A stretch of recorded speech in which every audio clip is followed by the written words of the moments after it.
और अब आगे बढ़ते हैं और शुरू करेंगे अपना खास कार्यक्रम। प्रदेश में मानसून पूरी तरह से सक्रिय हो चुका है और पूरे प्रदेश में बारिश का सिलसिला जारी है। बारिश के बाद मौसम तो सुहावना हो चुका है, लेकिन ये बारिश लोगों के लिए मुश्किलें भी लेकर आई है।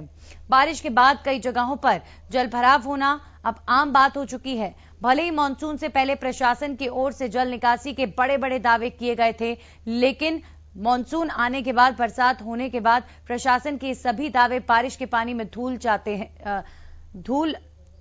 हुए नजर आ रहे हैं। गोला चीका में बारिश के बाद बिजली घर में पानी भर गया। करीब 3-4 फुट पानी भरने से वहां की मशीनें पानी में डूब गईं, जिससे शहर में बिजली आपूर्ति बाधित हो गई। वहीं बिजली आपूर्ति को सुचारू करने के लिए विभाग के कर्मचारियों ने पानी में ही खड़े होकर मरम्मत का काम शुरू किया। इस जोखिमपूर्ण काम के दौरान भी विभाग के किसी उच्च अधिकारी की ओर से अभी तक कोई संज्ञान नहीं लिया गया है।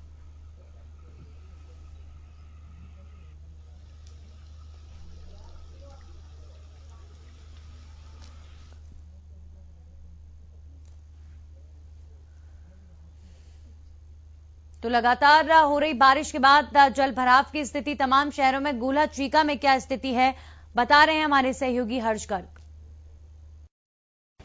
इस समय हम गोला चीका के 33 केवी सब स्टेशन में मौजूद हैं, जहां पर बिजली बोर्ड में 3 से 4 फुट पानी भर गया है। आप मेरे पीछे देख सकते हैं कि यह कोई बिजली बोर्ड का नजारा है और तालाब के रूप में तब्दील हो गया है बिजली बोर्ड। आपको दिखाना चाहूंगा कि यहां पर मशीनों में पानी चला गया है, जिस कारण शहर की बिजली बाधित हो गई है। और आप मेरे पीछे देख सकते हैं कि यहां पर जो मशीनों में पानी चला गया है, कैमरामैन से कहूंगा कि थोड़ा जूम करके दिखाएं यह का नजारा। मशीनों में पानी जाने के कारण शहर की बिजली बाधित है और यह कब तक ठीक होगी अभी नहीं कहा जा सकता। और यहाँ पर कर्मचारी मौजूद हैं, उनसे जानते हैं यहाँ के हालात। क्या नाम है आपका? मैं अभिषेक शर्मा। शर्मा जी, क्या कहेंगे, किस तरह के हालात हैं यहाँ, कितना फुट पानी है? पहले मैं अपना परिचय दूंगा। मैं राज्य सचिव हूँ all Haryana power corporation worker union का और बिजली निगम के अंदर शिफ्ट अटेंडेंट के पद पर तैनात हूँ। 2008 से हम यहाँ पर इसी 33 केवी पावर हाउस चीका में अपनी ड्यूटियाँ दे रहे हैं। जो ये बिल्डिंग का आज ये सीन आप देख रहे हो मीडिया के साथ ही, आम पब्लिक भी यहाँ पर आ रही है, क्योंकि इस बिल्डिंग के साथ जो पावर हाउस की बिल्डिंग है, इसके साथ पूरे शहर चीका का कंप्लेंट सेंटर भी अटैच है। जो उपभोक्ता है, अगर उसकी कोई बिजली सप्लाई बंद होती है तो वो यहाँ पर अपनी कंप्लेंट नोट कराने आता है। तो आज उपभोक्ता भी सुबह के आ रहे हैं, जो अपनी ऐसी स्थिति में आ रहे हैं कि बाहर गाड़ी वहाँ खड़ा देते हैं और अपनी कैफरी या जो भी पैंट वो डाल रखे हो निकाल के फिर अपनी ऊपर करके फिर आ रहे हैं। तो कितना फुट पानी भर गया है यहाँ पर? तकरीबन 4 या 5 फुट पानी भर गया है। लेकिन अब की बार तो बहुत ज्यादा गंभीर स्थिति है कि हमारे पैनल भी डूब चुके हैं पानी। ये पैनल डूब चुके हैं, कितने दिन तक बिजली सप्लाई दोबारा चालू हो पाएगी? ये जब पानी बाहर निकल जाएगा और हमारे पैनलों से पानी बाहर निकल जाएगा तो उसके बाद ही हम सप्लाई चला सकते हैं, क्योंकि करंट होता है 11,000 वोल्ट सप्लाई होती है। अगर हमने ऐसे ही पानी के अंदर कोई इसको ट्राई ले ली तो किसी भी कर्मचारी के साथ दुर्घटना हो सकती है। देखिए, यह समस्या बहुत पुरानी है। यहाँ पर बिजली विभाग के एक्शन एसडीओ जेई बैठते हैं, उनको इस समस्या बारे अवगत नहीं है। ऐसे है, हमने यहाँ 2008 में ज्वाइन किया था और जब ज्वाइन किया था तब से ही ऐसी स्थिति है, क्योंकि 2006 में यहाँ पर रोड बना था, जो मेन रोड है बिल्डिंग के बिल्कुल साथ में। ये रोड बना तो हमारी बिल्डिंग नीचे, उससे रोड से नीचे इसका सत्र आ गया था। जब भी बरसात आती है हर बार यही स्थिति होती है और हम अपने उपमंडल अधिकारी को और अपने कार्यकारी अभियंता जो गोला के हमारे हैं, उनको हम कम से कम 10 बार लिखित में अपने यूनियन के माध्यम से, यूनियन की पैड के माध्यम से उनको परिचित करा चुके हैं। कोई एक्शन हुआ? यहाँ पर जो निचले सत्र के अधिकारी हैं वो अपना कार्रवाई कर देते हैं, एस्टीमेट बना देते हैं। यहाँ की जो हमारी सिविल डिपार्टमेंट है, सिविल के जेई एसडीओ भी मुआवजा कर चुके हैं, लेकिन सिर्फ मुआवजा ही होता है, कागज यहीं रह जाते हैं, आगे कोई कार्रवाई। अगर इस तरह किसी कोई अनहोनी घटना होती है तो उसका जिम्मेवार किसे माना जाएगा? देखिए, बिजली का काम है। यहाँ पर अभी भी चीज मैं देख पा रहा हूँ, कुछ मशीनों में लाइट चालू है, क्या कहेंगे? ऐसे है, हादसा किसी के भी साथ हो सकता है। इस टाइम ड्यूटी पे मैं हूं, मेरी शिफ्ट के बाद 2 बजे के बाद अगले साथी आएंगे और हादसा हुआ भी है। हम ये नहीं कह सकते होने वाला, हुआ भी है। जो आप देख रहे हो ये लेंटर है, ये लेंटर टपक रहा है और ये लेंटर का सारा पानी इस पैनलों पे टपकता है। इसको शॉर्ट सर्किट से बचाने के लिए हमने त्रिपाल लगाई हुई है। लगातार जो बारिश हो रही है उससे जो पुराना बीकानेर की हालत की तकलीफ होती है, तो यहाँ पर 2-2, 2.5, 3-3 फुट पानी भर गया है। कल भी यहाँ पर पानी भरा हुआ था, 2 दिन का अलर्ट भी उन लोगों को पता है, उसके बावजूद भी झज्जर जिला प्रशासन पूरी तरह से मुकद्दर बना है। जो हरियाणा सरकार की गाइडलाइन थी उसके अनुसार स्कूल खोल दिए गए हैं, बच्चे इसी गंदे पानी से होते हुए गुजर जाते हैं, नाले खुले हुए हैं। अगर कोई भी हादसा हो जाता है तो क्या प्रशासन उस हादसे का इंतजार कर रहा है? अच्छा, आम लोग तो परेशान है, दुकानदार सबसे ज्यादा परेशान है। सर प्रशासन एक दिन यहाँ आकर इनके अपनी फॉर्मेलिटी पूरी करके यहाँ से चले गए। पूरे नाले जो है इनके गंदगी से ढेर से भरे हुए हैं और 3-4 जगह ऐसे गड्ढे खोद दिया अगर जो इसमें स्कूल वाले बच्चे जो आते हैं उनको वो गड्ढे बारिश में दिखाई नहीं देते और पड़ के गिरने का ये खतरा है, कभी भी कोई भी हादसा हो सकता है। बारिश कितना सकता है तो सर ये है, सुबह से बारिश हो रही है, 3-4 फुट पानी भरा हुआ है, सामने भी देखो दुकानें बंद हो चुकी है, आने जाने का रास्ता नहीं है, व्यापार को सारा ही तरफ पड़ा हुआ है, कोई रास्ता ही नहीं होगा, पब्लिक आता है। अभी पहले 3-4 दिन पहले भी बारिश यही हालन था, 3 से 4 फुट पानी भर गया था, बारिश मौसम के बाद, और उसके बाद उन्होंने अधिकारियों को दिशा निर्देश दिए, थोड़ी देर तो खाना पूर्ति होती रही और उसके बाद शायद से दोबारा वो सफाई कर्मचारी नहीं पहुंचे तो अधिकारी आप तक वो साहब आए थे हमारे, एक दिन तो आए प्रशासन यहाँ पे देखा होगा और जेसीबी आई खड्डे और पाड़ के डाल दिए, यहाँ पे कोई संभालने नहीं आया है। उस दिन के 3-4 दिन के बाद यहाँ कोई नहीं का प्रशासन आया है, नई कमेटी वाले का सुधार कर रहे हैं, यहाँ पे कोई रिस्पॉन्स नहीं मिला। व्यापार पूरी तरह से चौपट है। हाँ बिल्कुल, कोई ग्राहक आया सुबह से नहीं सर, कहाँ से आएगा, पानी में निकास देखो पानी भरा हुआ है, कहाँ से आएगा। दुकानदार लगातार बता रहे थे कोरोना की वजह से पहले ये लोग कहीं ना कहीं जो इनका रोजगार थे वो पूरी तरह से ठप हो गए थे, अब बारिश लगातार इन लोगों पर कहर बनकर टूट रही है। हालांकि जो किसान है वो पूरी तरह संतुष्ट नजर आ रहे हैं क्योंकि खेती का जो समय है, धान की जो बुआई का समय है वो अब कहीं ना कहीं वो उनके लिए बेनिफिट है, लेकिन उनके साथ साथ कहीं ना कहीं उनको राहत तो कहीं ना कहीं आम लोगों के लिए आफत साबित हो रही है। झज्जर से रमा मित्तल। और इस खबर पर हमारे सहयोगी हर्ष गर्ग गूल्हा चीका से जुड़ गए हैं और हमारे सहयोगी रमाकांत जुड़े हैं झज्जर से। सबसे पहले आप बताएं हर्ष, गूल्हा चीका में बिजली बोर्ड जैसी जगह पर भी पानी जो है इतना फीट तक भरा हुआ है जहां पर इतना बड़ा खतरा, ऐसे में अगर मैं शहर भर की भी बात करूं तो स्थिति और ज्यादा नाजुक होगी और बिजली बोर्ड के दफ्तर के अंदर जो पानी भरा है उसे लेकर जो है क्या कार्रवाई की गई? देखिए नंदिनी, बात करें तो सरकारें और प्रशासन द्वारा मानसून आने से पहले बड़े बड़े दावे और वादे किए जाते हैं। जैसे ही मानसून आता है दावे और वादे हवा हवाई हो जाते हैं। दूसरी ओर शहर की बात की जाए, शहर में लगभग 8 से 10 जगह ऐसी हैं जहां पर पानी भरा हुआ है। बात करें एसडीएम के जो रेजिडेंस है उससे मात्र 200 गज की दूरी पर पानी भरा हुआ है। हालांकि प्रशासन के संज्ञान में है, हर बार मानसून आता है ऐसी स्थिति होती है परंतु कार्रवाई कुछ नहीं होती। वादे किए जाते हैं, पैसे लगाया जाता है, पानी की तरह बहाया जाता है परंतु धरातल पर उसका जो हल निकलता है जीरो हो निकलता है। दूसरी ओर जो आपने तस्वीरें दिखा रहे हैं हम अपने दर्शकों को बिजली बोर्ड की, वो बिजली बोर्ड है तालाब के रूप में तब्दील हो गया है। आपने देखा कि वहां पर 3 से 4 फुट पानी भरा हुआ है। जो छोटे कर्मचारी हैं अपनी जान जोखिम में डालकर कार्य कर रहे हैं। हालांकि जहां पर यह सब स्टेशन बना हुआ है उसी परिसर में एक्शन एसडीओ जेई बैठते हैं, किसी ने भी कोई संज्ञान नहीं लिया। कर्मचारियों ने बताया कि एसडीओ साहब आए थे और बाहर से चले गए। हालांकि एसडीओ साहब को अंदर जाना चाहिए था, देखना चाहिए था कि इस स्थिति से कैसे निपटा जा सकता है, परंतु वह अपना पल्ला बाहर से ही झाड़कर चले गए। ऐसे में अगर कोई हादसा हो जाता है तो उसका जिम्मेवार कौन, प्रश्न चिन्ह यहाँ खड़ा होता है। जी नंदिनी। बिल्कुल हर्ष, आप बने रहिए आप हमारे साथ। एक बार रमाकांत से बात कर लेते हैं। रमाकांत, यहाँ पर हादसों की बात हो रही है चूंकि तो बारिश के सीजन में जल भराव अभी हाल ही में जब बारिश हुई थी तब हुआ था और प्रदेश भर से कई ऐसे हादसों की खबरें सामने आई थी और अब एक बार फिर से वैसी ही बारिश हो रही है और एक बार फिर से वैसी ही जल भराव की स्थिति, सड़कों पर गड्ढे, गड्ढों की वजह से एक्सीडेंट्स। कुल मिलाकर शहर भर में जो प्रशासनिक दावे थे उनकी पोल खुल रही है और लोगों के लिए बड़ी निराशाजनक बात है कि इतने बड़े दावे और धरातल पर सच्चाई जो है बिल्कुल उसकी उल्टी। मैं आपको बता दूं इस समय हम पुराना दिशा वहां पर आप नजारा देख सकते हैं, ये कॉलोनी है जहां पर 2 से 2.5 फीट पानी भरा पड़ा है और यहाँ जो गाड़ियों की जो लाइनें हैं वो पानी भरने की वजह से ये जाम की स्थिति बन गई है। तो आप समझ सकते हैं 2 दिन पहले ही हरियाणा न्यूज ने उपायुक्त श्यामलाल पुनिया से जब बात की तो उन्होंने कहा कि हम लोगों ने सभी व्यवस्थाएं दुरुस्त कर दी है, नालों की सफाई कर दी गई है, निकासी की व्यवस्था कर दी गई है और उन्होंने ये भी माना कि 2 दिन का झज्जर में अलर्ट है। तो आप समझ सकते हैं ये अलर्ट पर प्रशासन किस तरह मुस्तैद है। यहाँ पर पानी भर गया है।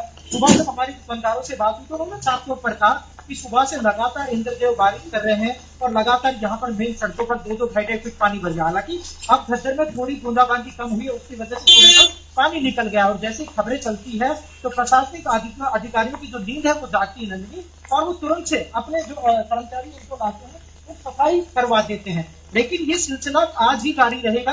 उसके बाद जैसे ही 2 दिन मौसम बंद रहेगा, कर्मचारी अपने घर चले जाएंगे, अधिकारी अपने पास चले जाएंगे और मीडिया लगातार उनसे सवाल करती रहती है कि जनाब अब 2 दिन बारिश नहीं हो रही है, आप नालों की सफाई कर लें। तो उपायुक्त महोदय ये कहते हैं पूरी तरह से व्यवस्था दुरुस्त कर दी है। ये शहर का आलम है कि यहाँ 2 से 3 फीट पानी भर गया। अगर मैं झज्जर के गाँव की बात करूं तो घरों में पानी चला गया है, घरों में दरारें आ चुकी है, लोग लगातार, और मैं आपको बता दूं कि जो किसान हैं उनके खेतों में पानी चला गया है, फ्लड की स्थिति बनी हुई है। उपायुक्त दौरा भी कर रहे हैं, लेकिन जो अधिकारी हैं, जो गैर जिम्मेदार जो अधिकारी है, उनके खिलाफ कोई भी कार्रवाई नहीं लाई जाती। और अगर समय रहते मौसम विभाग लगातार अलर्ट जारी कर रहा था, झज्जर में मौसम विभाग ने पहले येलो से रेड जोन घोषित कर दिया गया।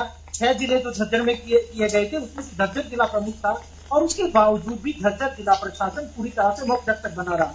अब मैं थोड़ा सा दिखाना चाहूंगा, ये देखिए आप, यहाँ पर 2 स्कूल है, यहाँ पर बॉयज गवर्नमेंट गर्ल्स स्कूल भी है, बॉयज स्कूल भी है, और जब छुट्टी हुई थी तो बच्चे यहाँ से नंगे पैर गंदे पानी में निकलने के लिए मजबूर थे। पहले ही कोरोना की महामारी, उसके चलते ऐसे गंदे पानी से निकल रहे हैं। कोई भी अगर महामारी या कोई बीमारी हो जाती है तो किसकी जिम्मेवारी होगी? नाले खुले रहते हैं, गड्ढे हैं।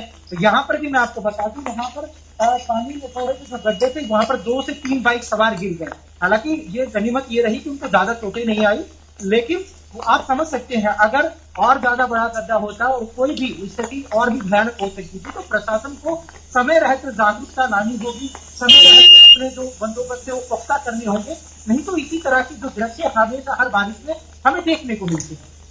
जी चलिए, धन्यवाद आपका रमाकांत तमाम जानकारी के लिए। हर शहर भर में अगर बात करें जल भराव की स्थिति की, तो जल भराव के चलते कई हादसे भी हो जाते हैं। तो ऐसे में लगातार हो रही बारिश के बाद अभी फिलहाल सड़कों पर जल भराव की स्थिति क्या है, और इसके अलावा मॉनसून की अगर मैं प्री तैयारियों की बात करूं, प्री मॉनसून तैयारियों की, तो क्या प्रशासन के तौर पर, प्रशासनिक तौर पर कोई तैयारियां की गई थी गोला चीका में?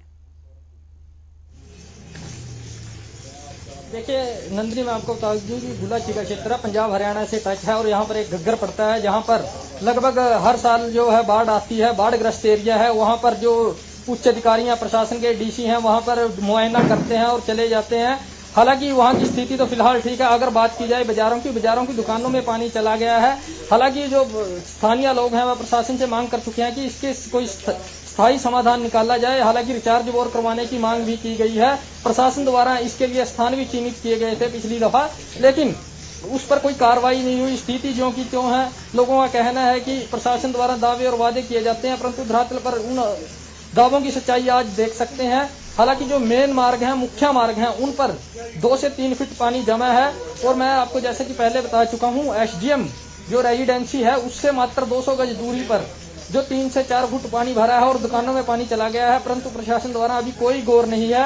हालांकि जिस तरह सुबह की बारिश हो रही है, अगर बारिश ऐसे ही चलती रही तो स्थिति और भयानक हो सकती है। जी बिल्कुल। तो लगातार हो रही बारिश के बाद अगर मैं बात करूं, जो प्रावधान किए जाते हैं, जो प्री मानसून तैयारियां होती हैं, चाहे नालियां साफ कराने की बात हो या फिर जिन सड़कों पर गड्ढे हैं उन गड्ढों को भरवाने की बात हो, या और भी कई सारी तैयारियां प्रशासनिक तौर पर की जाती हैं, तो कहीं ना कहीं ये प्रशासनिक अधिकारियों की गैर जिम्मेदारी रहती है कि शहर भर में सड़कों पर हालात इतने ज्यादा खराब होते हैं। अगर पहले से तैयारी की गई होती तो ऐसी तस्वीर नजर नहीं आती।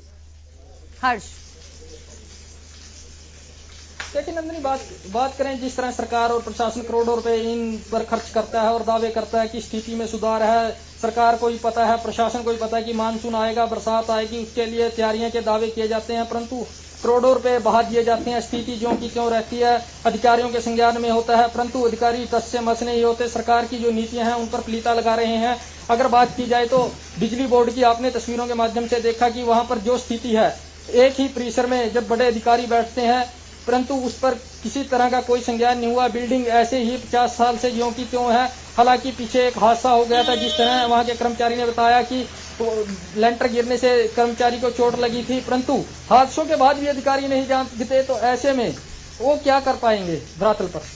जी बिल्कुल। तो बहुत बहुत शुक्रिया आपका हर्ष तमाम जानकारी के लिए। तो जाहिर तौर पर हादसों का इंतजार किया जाता है और हादसों की भेंट चढ़ते हैं आम लोग, वो आम लोग जिनको नहीं पता कि इन रास्तों पर जिन पर वो चल रहे हैं, इन रास्तों पर 6-6 फीट तक पानी भर गया है। जिन रास्तों पर वो चल रहे हैं वहां पर गड्ढे हैं और इतने गहरे गड्ढे हैं कि अगर वो उन गड्ढों में चले जाएं तो जाहिर तौर पर गिरे अगर तो चोट लग सकती है। आम लोगों को नहीं पता होता है कि कई ऐसे सीवर सिस्टम जो हैं खुले होते हैं और अगर उनमें वो गए तो कोई बड़ा हादसा हो सकता है। तो ऐसे में ये प्रशासनिक लापरवाही नहीं है तो और क्या है, ये सीधे तौर पर प्रशासनिक लापरवाही है कि ऐसी सड़कें जहां पर इतने बुरे हालात हैं उनको बेहतर करने के लिए कोई भी कदम क्यों नहीं उठाए जाते। मॉनसून से पहले पूरा साल तैयारियों के इतने दावे किए जाते हैं, सड़कें बनाने की बात की जाती है, लेकिन सच्चाई इस वक्त आपके सामने है। हमारे सहयोगी लाजपत जुड़ गए राई से। लाजपत, लगातार हरियाणा के तमाम जिलों में बारिश हो रही है, ऐसे में मैं राई की बात करूं तो क्या स्थिति सड़कों की?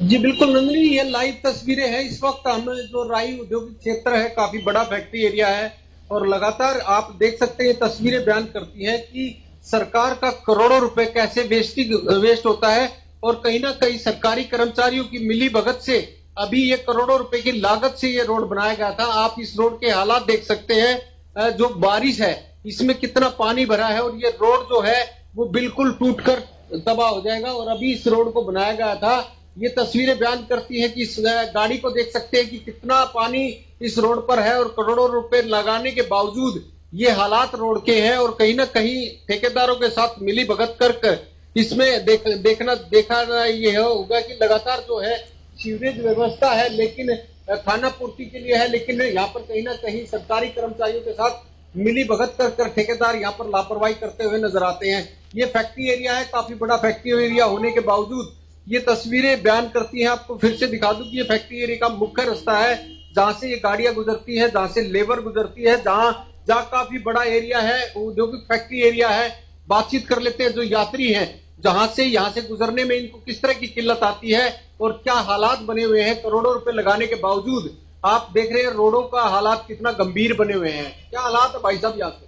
यहाँ तो भाई साहब बहुत बुरे हालात हैं और जब भी बारिश होती है तो इतना परेशानी का वो होता है कि मतलब ना तो गाड़ी आ सकती है ना जा सकती, गाड़ी डूब जाती है, गाड़ी बहुत सारी खराब होती है। और खराब क्या मतलब पूछो मत कि क्या क्या हो रहा है यहाँ पे। और जाम की समस्या इतनी बड़ी है कि इसको लापरवाह मानते हैं आप किसको? ये तो प्रशासन की लापरवाही है पूरी कि प्रशासन है, इतना यहाँ से टैक्स भी जाता है, सब कुछ जाता है, तो इस पे देख रेख का भी उसका प्रशासन का राइट बनता है देखने का सब कुछ। देखिए बिल्कुल यात्री ने जो यहाँ पर काम करते हैं उन व्यक्तियों ने बताया कि कितनी बड़ी लापरवाही है, क्योंकि लगातार आप देख सकते हैं लेबर है, फैक्ट्री में जाने और मजबूर है कमाने खाने।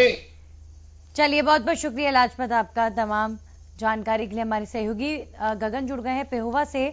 गगन, लगातार हो रही बारिश के बाद एक बार पेहोवा की तस्वीर साझा करें।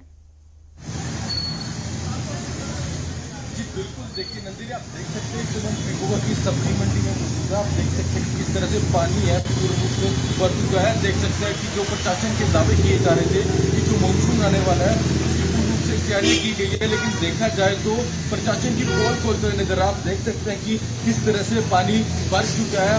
लोगों को आने जाने में काफी दिक्कत हो चुकी है। ये आप देख सकते हैं कि आम लोग हैं, जो बुजुर्ग लोग हैं, किस तरह से अपने उनके दुकानों के अंदर पानी जा चुका है। लोगों को काफी परेशानी देखने को मिल रहा है। आप देख सकते हैं कि हम पानी में ही मौजूद है। अब देखा जाए तो लगातार कोरोना केसेस भी देश के अंदर बढ़ रहे हैं, तो अगर इसी तरह से पानी बढ़ता ही एक जगह इकट्ठा होता है तो काफी बीमारियों का भी नुकसान दे सकता है। जी चलिए शुक्रिया आपका गगन तमाम जानकारी के लिए। तो आपने तमाम शहरों की तस्वीर देखी, हरियाणा में कैसे शहर तो जो है पानी पानी हो चुके हैं। एक तरफ यमुनानगर में यमुना का जो लेवल है वो बढ़ गया है, वहीं दूसरी तरफ लगातार सड़कों पर हालात बहुत ज्यादा नाजुक हैं। तो ऐसे में जरूरी हो तो ही आप घरों से निकलें, वरना घर पर रहें, सुरक्षित रहें। इसी के साथ ही खास पेशकश